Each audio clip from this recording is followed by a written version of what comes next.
साथियों नमस्कार, जोहार। जीटी रोड लाइव में आपका स्वागत है। मैं हूं अभिषेक सिंह। साथियों, दो टाइगर का टकराव आपने देखा था। ये टकराव तब हुआ था जब घाटशिला विधानसभा का उपचुनाव हुआ था और तब दो टाइगर आमने सामने थे और इंतजार यही था कि किसकी होगी जीत और किसकी होगी हार। अब ऐसा लग रहा है कि फिर से इस बार कोल्हान में नहीं, इस बार कोयलांचल में दो टाइगर आमने सामने नजर आ रहे हैं और ऐसा भी लग रहा है कि दो टाइगरों की भिड़ंत जो है वो तय है। इस बात पे चर्चा करने से पहले आपसे एक बात शेयर करना चाहूंगा साथियों कि आज के वर्तमान परिप्रेक्ष्य में झारखंड में विपक्ष की भूमिका में कौन है।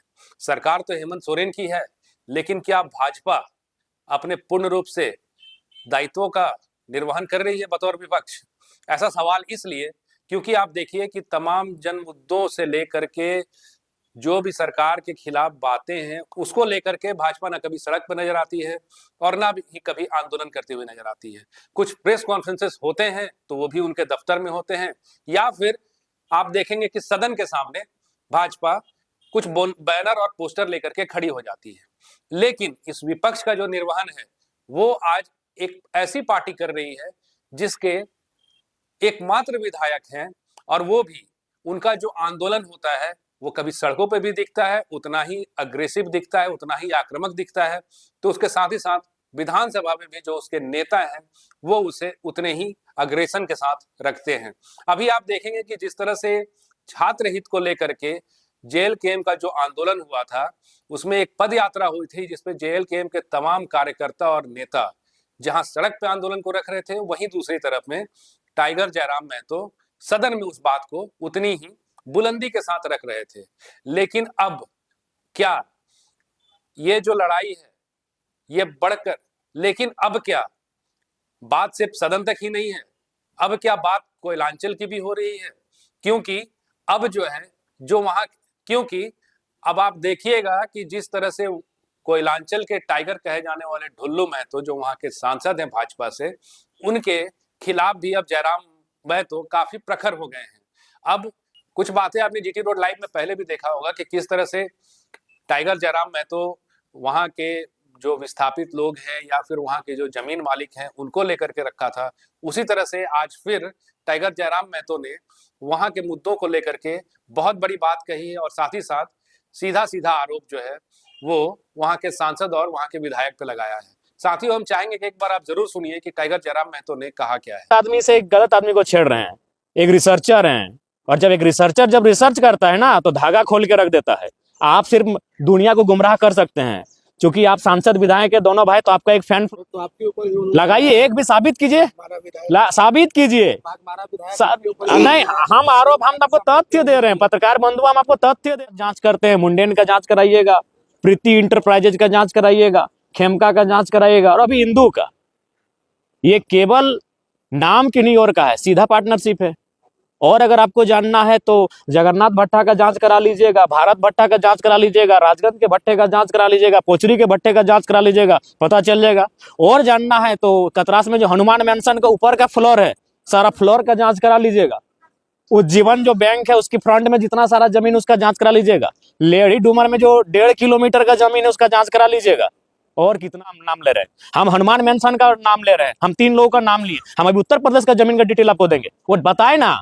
जयराम महतो तो कहाँ है? मेरा बपोती संपत्ति है 4 एकड़ 87 डिसमिल, उसके बाहर बताए, कोई बताए हमको, कोई भी बताए। या मेरे साथ रहने वाले संजय का फरजान जी, दीपक जी हैं, बताए कि इनका भी ग्रोथ हुआ, बताए। ऐसे नहीं होता। आज वो देखिए, एक बात सीधा है पत्रकार बंधुओं, आज इस देश को लोग गुमराह करने लगे हैं धर्म के नाम पर। जब अखबार में एक दिन छपा था उनके पास कि 12,000 करोड़ की संपत्ति है, तब उनको किसी ने आइडिया दिया होगा कि अभी देश में राम जी का माहौल है, आप राम मंदिर का स्थापना कीजिए। एक बात कीजिए, हम लोग अगर कोई भी गांव में मंदिर नहीं, वो यज्ञ का कार्यक्रम करते हैं ना, तो कम से कम 6 महीना की तैयारी करते हैं, कम से कम 100 गांव में चंदा उठाते हैं। अगर मंदिर की बात करें ना तो हमको याद है, मेरे गांव में एक मंदिर है जो 1964 का स्थापना था, वो मंदिर आज तक प्राण प्रतिष्ठा नहीं हो पाया। क्योंकि एक मंदिर बनने में 30 साल 40 साल कितना लोग करते हैं। पहले पिलर बना के छोड़ते हैं, फिर ऊपर जाते हैं, फिर लिल्टन करते हैं, फिर पेंटिंग करते हैं, फिर कलश स्थापना क्या प्राण प्रतिष्ठा करते हैं। लोग हजारों गाँव का चंदा करते हैं। तो आप बताइए कब टेम्पो घुरा था उसे चंदा उठाने के लिए? और नहीं तो फिर कहाँ से आएगा पैसा?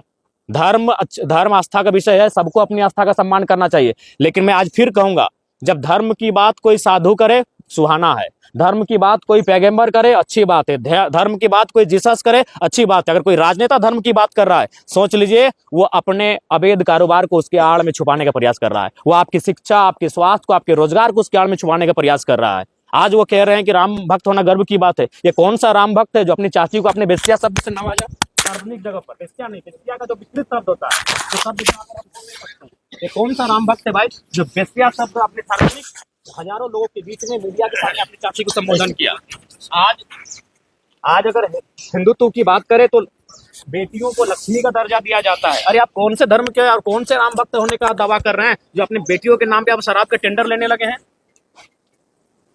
कौन से धर्म की बात करने लगे हैं? वही धर्म रवि मातो नामक एक मजदूर को इतनी कंटिन्यू गालियां दी उनकी मां को लेकर जिसका कोई आप चला नहीं सके, चैनल में लोग काट के चलाएं, कंटिन्यू गालियां दी गई।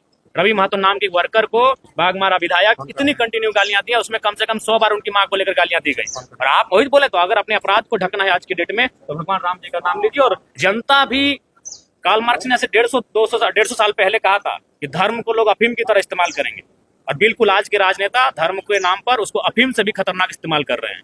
उनके सोचने की शक्ति को शून्य कर दे रहे हैं बिल्कुल। और अगर वो इतने बड़े राम भक्त है तो मैं उनसे पूछूंगा कि खाली बता दें कि रामचंद्र सभा के बाद हम लोग वहां से निकल गए थे तो उस पर एक केस हुआ था और उसी केस के सिलसिले में आज न्यायालय आना हुआ। क्या आचार संहिता? नहीं, हमारे कई साथियों पर आरोप लगा था कि हमको वहां से भगा दिया गया था। जो लोकसभा चुनाव में एक बहुत बड़ा एक फिल्मी अंदाज में एक वाकया घटित हुआ था, तो उसी का प्रकरण है। सर हाजिर हुए हैं, क्या उम्मीद करते हैं? देखिए हम लोग उम्मीद यही करते हैं कि उचित न्यायालय से अपेक्षा भी है कि वह बेहतर न्याय करेगी, और अभी तक जितने भी केस हुए हैं उनमें बेहतर ही न्याय मिला है।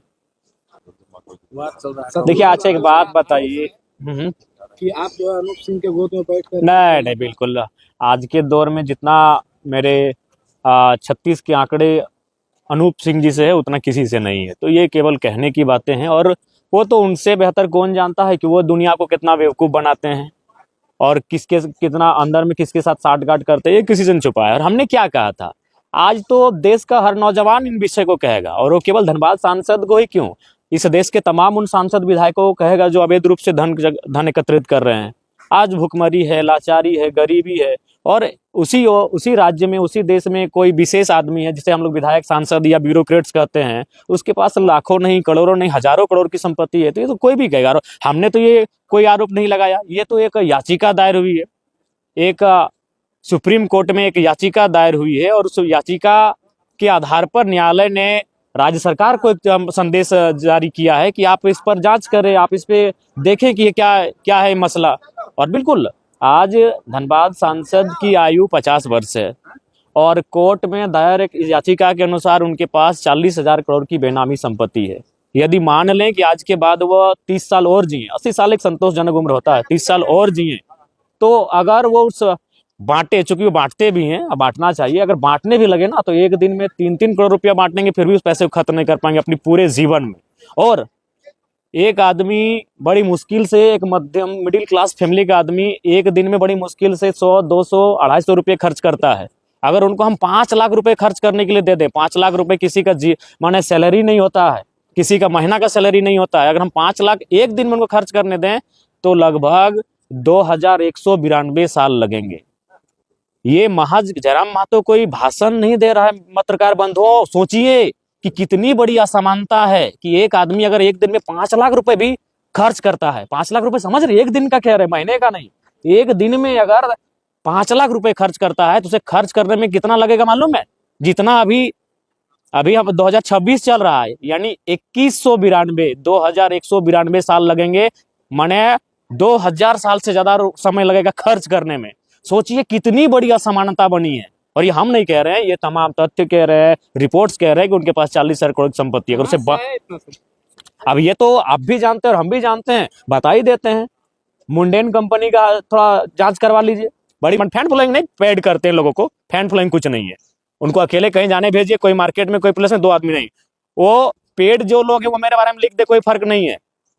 लेकिन आप तथ्य लाइए ना, हम किसी को दान भी देते हैं तो अपना व्हाइट मनी देते हैं, हम चेक काट के देते हैं, कहाँ है 1 रुपया एक्स्ट्रा? ये ना, कहाँ हमने जमीन खरीदा है, हम डुमरी में रहते हैं, भाड़े के आवास में रहते हैं। क्यों? न मेरे जिले से बाहर है, वो गिरिडीह जिला पड़ता है। और हम अभी तो अभी 4-5 किस्सा सुनाए हैं आपको। अभी देखिए ना, रिसर्चर के सामना कर रहे हैं, तो रिसर्चर कहाँ रिसर्च करेगा ना, उनको होश नहीं ठिकाने आ जाएगा तो बेकार कहिएगा। सांसद जी भी विदेश यात्रा वह उनकी यात्रा मंगलमय हो। मुझसे मैं उनसे व्यक्तिगत मेरी कोई मन लड़ाई नहीं है, बिल्कुल मैं उनका आज भी बड़ा भाई मानता हूं, लेकिन गलत नीतियों की मैं आलोचना करूंगा। एक और जहां गरीबी का और अमीरी के बीच खाई उत्पन्न हो रही है, एक और हम जहां शिक्षा के अभाव में पढ़े लिखे नौजवान दम तोड़ रहे हैं, एक और जहां स्वास्थ्य के अभाव में प्रतिदिन हजारों लोग की जानें जा रही हैं, और उसी देश में कोई सांसद, कोई विधायक, कोई ब्यूरोक्रेट्स अगर हजारों करोड़ की बेनामी संपत्ति रखेगा तो मैं सवाल करूंगा। बिल्कुल उनको मैं बड़ा भाई मानता हूं, लेकिन मैं सवाल करूंगा और सवाल का जवाब उनके पास नहीं। अगर है तो आप रिसर्च करें, मैं आपको तथ्य दे रहा हूं। जाइए लड़े डूमर का वो जमीन देखिए। अभी तो पलमा भी जा रहे हैं, पलमा भी रिसर्च करने जा रहे हैं कि पलमा में भी एक जमीन का मामला हमारे संज्ञान में आया है। उसके बाद वो क्या कह रहे हैं, बागमारा जो विधायक है वो कह रहे हैं कि कोयला का गाड़ी जितना पार हो रहा है डुमरी में, तो आप लोग आंदोलन किए, ठीक है, सेटिंग हो गया। नहीं कोई सेटिंग नहीं हुआ। ठीक है, अगर आखिर हम पैसा तो लेते होंगे, कहाँ इन्वेस्ट किए? घर, मेरा घर वही हाल है, मेरा वही खपरे का घर है, हम कहाँ इन्वेस्ट किए? आज मेरे घर के लोग उसी हाल में जीवन यापन कर रहे हैं। आज जराम महतो उसी हाल में जीवन यापन कर रहा है। एक वो गाड़ी में हम घूम रहे हैं, कहाँ इन्वेस्ट कहाँ किए? ठीक है, मेरे इर्द गिर्द जो रहते हैं, मेरे दोस्त रहते हैं, उनके पास भी अगर उनका जीवन भी अगर एकाएक चमक जाता तो आप कहते हैं हम इन्वेस्ट कहाँ कर रहे हैं या क्या कर रहे हैं? उसको मैंने मिट्टी के नीचे हम छुपा के रख रहे हैं क्या? पैसा कानून जो लागू हुआ उसमें बोलते हैं पिछले दरवाजे से जाते हैं। कौन सा पिछला दरवाजा? हम जहां जाते हैं सामने के दरवाजे से जाते हैं। प्रमाण करे ना, वो प्रमाण करे। एक भी हमने तो नाम लिया, लेडी डूमर का चरित्रमानस को किसने लिखा है और मूल रामायण को किसने लिखा है और कब की तारीख में लिखा है, और एक दोहा सुना दे। राम भक्त है ना भाई। मैं दोनों भाइयों को जो अपने अवैध कारोबार को राम जी के आड़ में छुपाने का प्रयास कर रहे हैं, अपने एक धार्मिक माहौल में अपने अवैध कार्यों को छुपाने का प्रयास कर रहे हैं, मैं उन्हें सीधा आपके माध्यम से चुनौती देता हूं, एक पंक्ति सुना दे रामचरितमानस या रामायण का, और ये भी बताना कि रामायण वाल्मीकि जी ने कौन सा किताब लिखा है और गोस्वामी तुलसीदास जी ने कौन सा किताब लिखा है, यही तो बता दे वो, और कौन साल में लिखा है, अनुमानित किस साल में लिखा है। क्योंकि उस समय का एग्जैक्ट डेटा किसी के पास नहीं है, अनुमानित होगा कि भाई इस सदी में, इस सदी के मध्य में लिखा गया है या फिर इस दशक में लिखा गया है। उससे साल बता दे कि गोस्वामी तुलसीदास जी ने कौन सा किताब को लिखा है और महर्षि वाल्मीकि ने कौन सी किताब को लिखा है। सांसद जी के घर में सांसद विधायक तो है, अब मेयर की भी तैयारी कर रहे हैं। वो ये तो यही, हाँ। अब राम जी को और एक बात, राम जी ने पूरे राजपाट का त्याग कर दिया, वो बागमारा का त्याग नहीं कर पाए। वो 6 विधानसभा यानी सांसद बन चुके थे और वो बागमारा का त्याग नहीं कर पाए और कह रहे राम भक्त हैं। जी नहीं, राम भक्त आज के दौर में जो त्याग कर सके उनकी तरह, जो उनकी तरह मर्यादित हो सके, जो उनकी तरह आचरण रख सके, वो राम तो भक्त है। जो उनके नाम पर अपने काले कारनामों को ढकने का प्रयास करे, गलत बात है। राम जी को भी आज लोग मोहरा बना रही है। बहुत दुख की बात है कि धर्म को लोग मोहरा बना रहे हैं, भोली भाली जनता उसमें उलझ जा रही है।